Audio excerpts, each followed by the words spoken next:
You know, at no other time of the year could I sit down here and find so many bush tuckers literally within arm's length. We've got that raga there.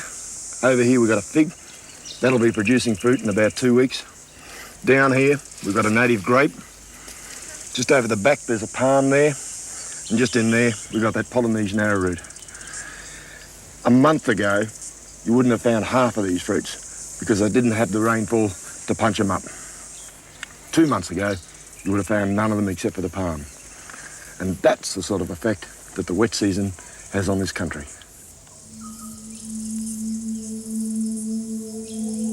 In the top half of Australia, the big rains fall in the summer months, from around January through to April. The monsoon moves in from the north, the drought breaks, and a whole new fantastic cycle of life begins. Up here, we just call it the wet.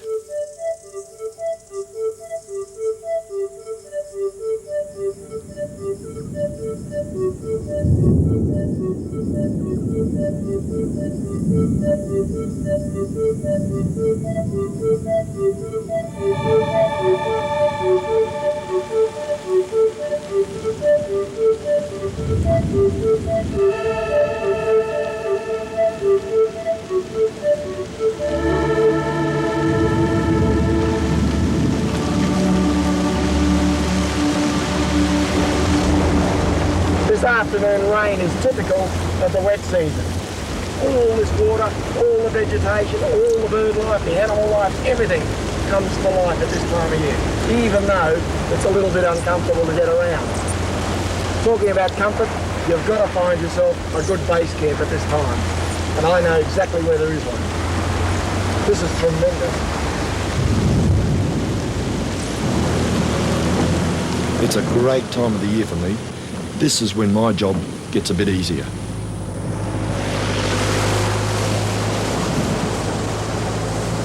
My life revolves around bush tucker, cataloguing it right across Australia, and right now there's plenty of them. Your biggest problem is simply getting around the place.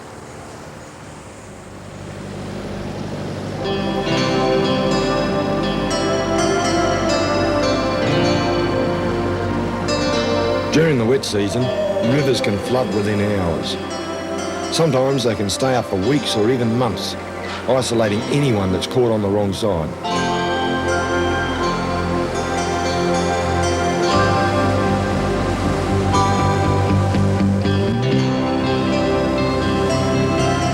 If you do have to get around by vehicle, it's four-wheel drive country only, and you still have to be very careful.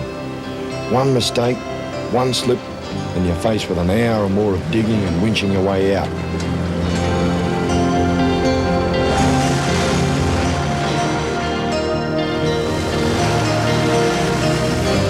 I'm trying to get to an old campsite of mine in the Northern Territory.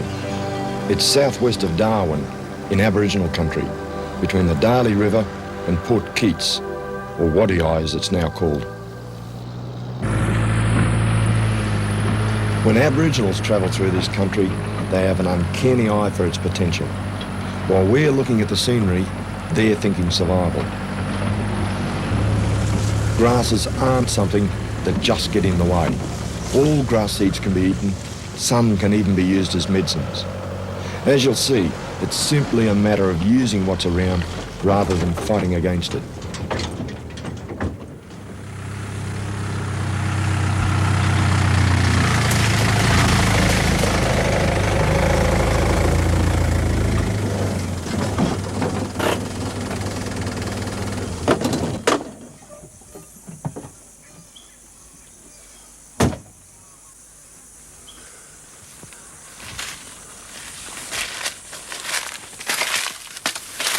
Well, this is it. This is my wet season camp.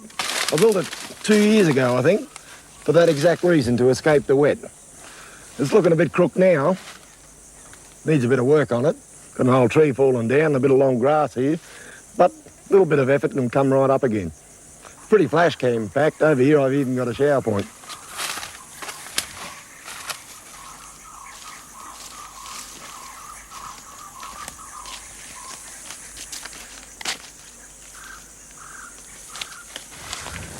It probably wouldn't win too many design awards when you look at it, but it used to work pretty well for me 12 months ago when I used it last time. Looking at it now though, I reckon I've got a bit of work to do.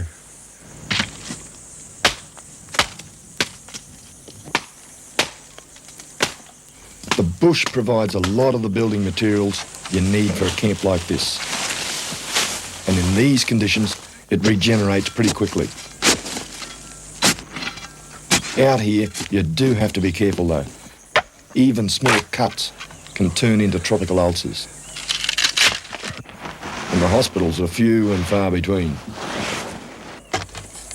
But if you're prepared to do without a few of the home comforts, then the isolation can be very appealing.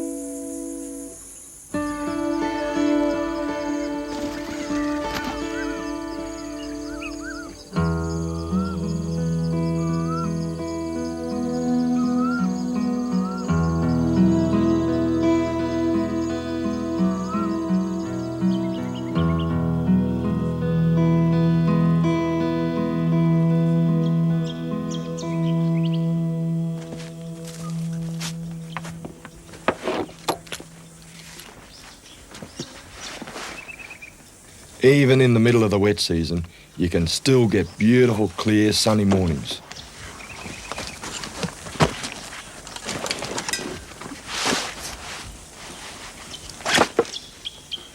But whatever the conditions, the best way to do my work is on foot.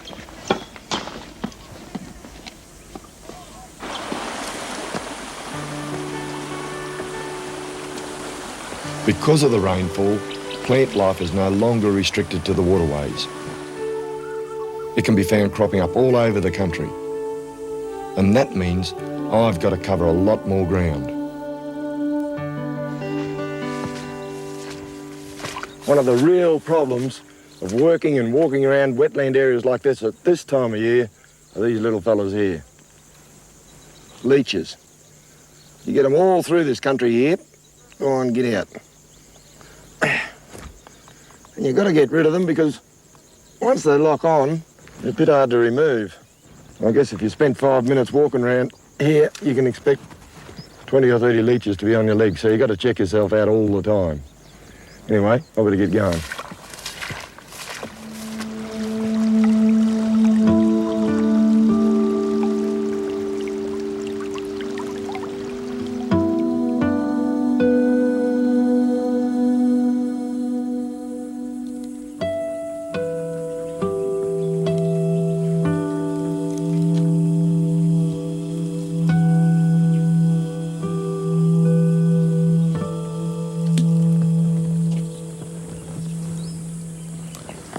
Just dump that in there for a bit, because I reckon I stand a real good chance of catching a feed. Probably a little